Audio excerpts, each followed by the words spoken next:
Kasih karunia dan damai sejahtera yang dari Allah Bapa kita dan dari anaknya Tuhan kita Yesus Kristus menyertai kamu.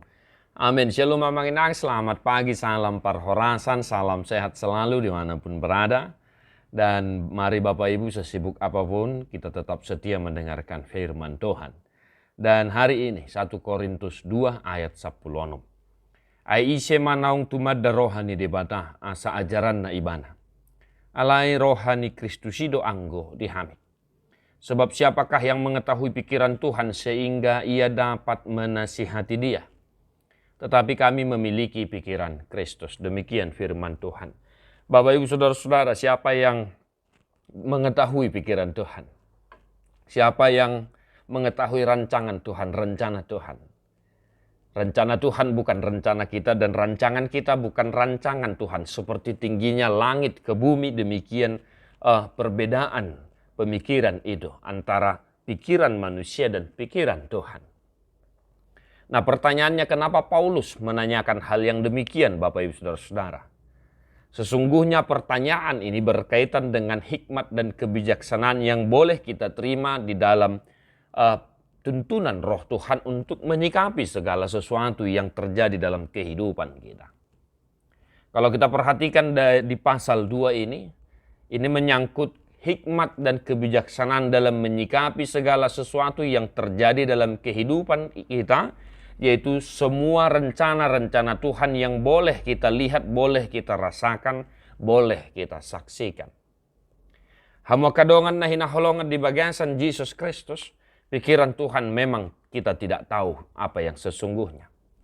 Tetapi melalui firman hari ini kita boleh melihat apa sesungguhnya yang ada di pikiran Tuhan, apa yang sesungguhnya yang ada di dalam hati Tuhan.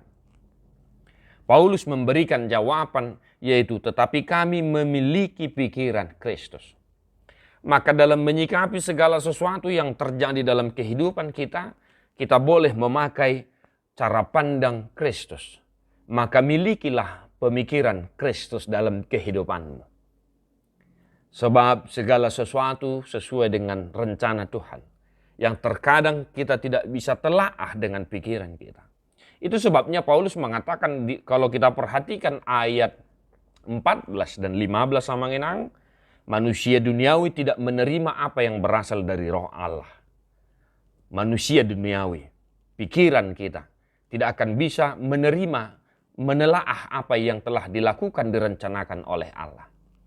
Maka Paulus juga mengatakan bahwa salib merupakan suatu kebodohan bagi orang-orang yang tidak memahami apa rencana Allah.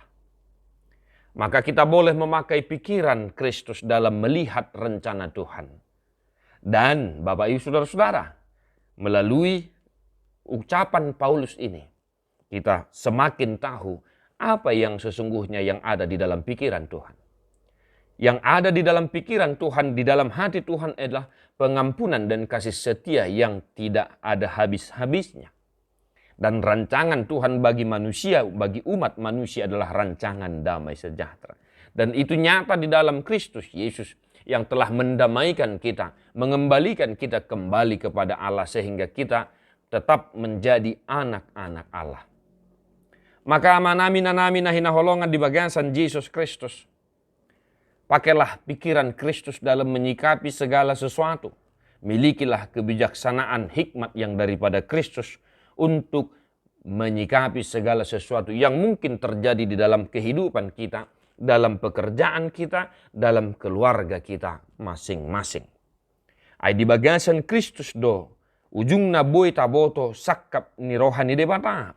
Jala di bagasan Yesus Kristus do taboto ahana sinakapan ni debata taringo tu hita. Maka satu hari ini Bapak Ibu Saudara-saudara yang dikasihi oleh Tuhan kita Yesus Kristus, di kantor, di rumah, di pasar, pakailah pikiran Kristus dalam menyikapi segala sesuatu sehingga kita beroleh damai sejahtera yang daripada Tuhan.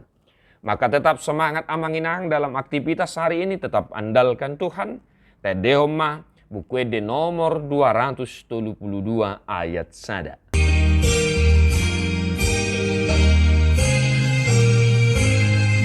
Kalau boleh kita nyanyikan sama-sama Bang Inang. Sian sude parune